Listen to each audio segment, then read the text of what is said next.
Nah, terkadang datang kepada orang yang ma'rifat itu keadaan yang lain. Kan ahwal ini berputar, keadaan itu berputar. Hari ini kadang-kadang keadaan kita ini, jam berikutnya keadaan kita belum tentu seperti ini. Nah, terkadang datang atas orang yang ma'rifat itu keadaan yang lain. Wahya istighraquhu bizzulli wal faqati wal ubudiyyati lillahi ta'ala, yaitu keadaan di mana mereka tenggelam pada kehinaan, keberhajatan, kehambaan bagi Allah Ta'ala. Terkadang datang kepada orang yang ma'rifat itu keadaan di mana mereka menyaksikan hinanya diri mereka, payahnya diri mereka, berhajatnya diri mereka. Terkadang mereka memandangnya kepada kehinaan diri. Nah, tenggelam dalam pandangan itu. Bayas'alullah ta'ala biha. Di saat itu mereka minta kepada Allah. Nah, di saat itu mereka berdoa kepada Allah. Nah, di saat memandang kelemahan diri, di saat memandang kehinaan diri, nah di situ mereka berdoa kepada Allah Subhanahu wa ta'ala. Ada hasbi Allah lagi, ada hasbunallah lagi. Itu berdoa minta kepada Allah Subhanahu wa ta'ala. Nah, para muhibbin rahimahullah, izharan li faqrihi wa hajatihi ila Allah ta'ala, la li adam iktifaihi bi masyiatihi wa ilmihi ta'ala. Mereka berdoa itu karena menampakkan hajat mereka, menampakkan fakir mereka, menampakkan kehinaan mereka kepada Allah, bukan karena merasa tidak cukup dengan ilmu dan kehendak Allah Ta'ala. Jadi berdoa ini bukan Allah ada tahu, berdoa ini bukan karena Allah kadang melihat keadaanku, tapi aku berdoa ini semata-mata menampakkan bahwa aku adalah hina, aku adalah perlu kepada Allah, aku berhajat kepada Allah Subhanahu wa ta'ala. Wahadihi aktsaru ahwalil arifin, inilah yang paling banyak keadaan orang arif. Ini yang sering kali keadaan seperti ini yang sering datang kepada orang arif, kepada orang yang ma'rifat itu, memandang kehinaan dirinya, memandang kelemahan dirinya.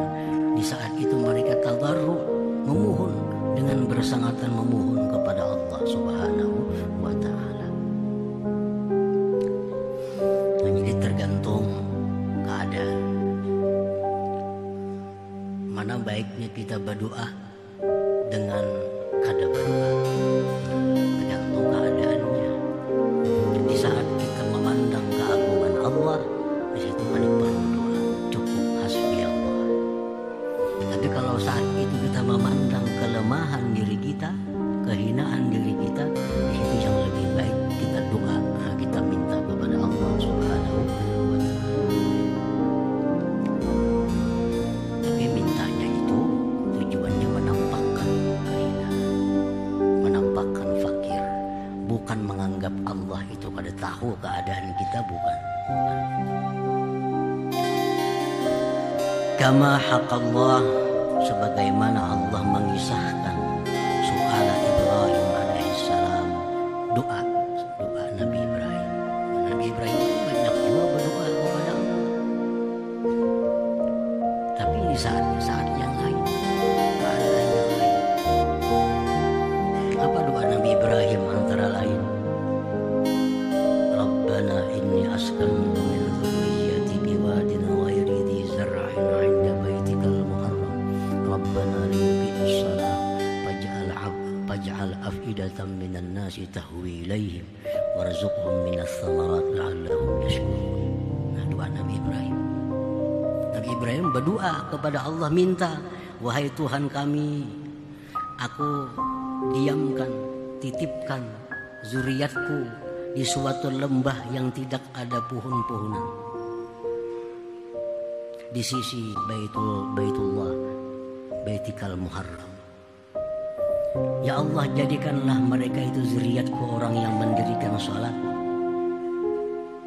dan jadikanlah hati manusia cinta kepada mereka, dan berikan rezeki mereka segala macam buah-buahan agar mereka menjadi orang yang bersyukur. Nah, Nabi Ibrahim di saat ini minta kepada Allah. Dalam kisah lain Allah menyebutkan Nabi Ibrahim berdoa, Rabbi ja'alni muqimas shalah wa min dzurriyyati rabbana wa taqabbal. Banyak doa-doa Nabi Ibrahim dalam Quran. Nah, kenapa beliau berdoa? Karena pada waktu itu beliau memandang kelemahan diri, kesusahan diri, kehinaan diri. Di saat beliau tidak mau berdoa, di situ yang beliau pandang keagungan Allah Subhanahu wa taala. Nah, para muhibbin rahimakumullah. Wa qad da'a Rasulullah sallallahu alaihi wasallam yaumal ahzab. Dalam peperangan yang lain, Rasulullah pun berdoa kepada Allah. Peperangan Ahzab antara lain. Ahzab ini peperangan sekutu di mana orang-orang non-Islam bersatu untuk mengepung Madinah. Bukan hanya musyrikin, bukan hanya Yahudi, tapi kumpulan orang-orang kafir bersatu, mereka bersekutu untuk menyerang Madinah. Ahzab. Nah, pada saat itu Nabi kita merasa lemah. Nah, saat itu beliau memandang kelemahan, memandang kehinaan, memandang hajat. Lalu Nabi kita berdoa, Allahumma munzilal kitab, sari'al hisab, Allahumma zimil ahzab, Allahumma zimhum wa zalzilhum. Apa jar Nabi? Wahai Tuhan yang menurunkan kitab Al-Quran, wahai Tuhan yang cepat menghitung, kalahkan itu sekutu. Allahumma zimil ahzab, kalahkan sekutu itu, hancurkan mereka. Nah, ini doa Nabi waktu menghadapi perang Ahzab. Beda dengan perang yang terdahulu tadi. Nah, pada perang yang dahulu Nabi kita begitu mendengar kabar bahwa musuh ini kuat, Nabi memandang keagungan Allah. Allah lebih kuat dari musuh. Hasbiyallah wa ni'mal wakil. Nah, di peperangan Ahzab Nabi kita melihat musuh yang besar, sidin pandang kelemahan kaum muslimin, sidin pandang kehinaan kaum muslimin, sidin berdoa kepada Allah. Allahumma zimhum, kalahkan mereka, wazalzilhum, hancurkan mereka. Akhirnya sekutu itu pun kalah oleh kaum muslimin. Nah, doa Nabi kita. Jadi Nabi kita pun demikian. Kadang-kadang berdoa kepada Allah, kadang-kadang cukup dengan hasbiyallah wa ni'mal wakil. Nah, para muhibbin rahimakumullah. Jadi seperti itulah hendaknya keadaan kita. Kadang-kadang kita berdoa kepada Allah di waktu, di keadaan yang memang kita harus berdoa. Tapi dikala kita memandang bahwa Allah itu maha kaya, kita memandang Allah maha kuat, Allah maha perkasa, Allah kasih sayang, bijaksana, saat itu kada perlu berdoa, cukup hasbiyallah wa ni'mal wakil. Kita misalnya isu hendak diserang orang. Nah, bila kita pandang bahwa Allah lebih kuat daripada mereka, cukup hasbiyallah wa ni'mal wakil. Begitu kita mendengar kabar esok kita diserang orang, kita pandang kita lemah, kita hina, kita berdoa kepada Allah, Allahumma zimhum, kalahkan mereka itu ya Allah. Nah, jadi tergantung keadaan kita, mana baiknya kita berdoa atau cukup pasrah kepada Allah Subhanahu wa ta'ala. Bila kita tenggelam dalam kebesaran Allah, cukup pasrah. Bila kita tenggelam dalam kehinaan diri, berdoalah sebanyak-banyaknya kepada Allah Subhanahu wa ta'ala. Baik pasrah, baik berdoa dengan benar, Allah pasti akan memberi yang terbaik untuk kita dan kaum muslimin seperti terjadi kepada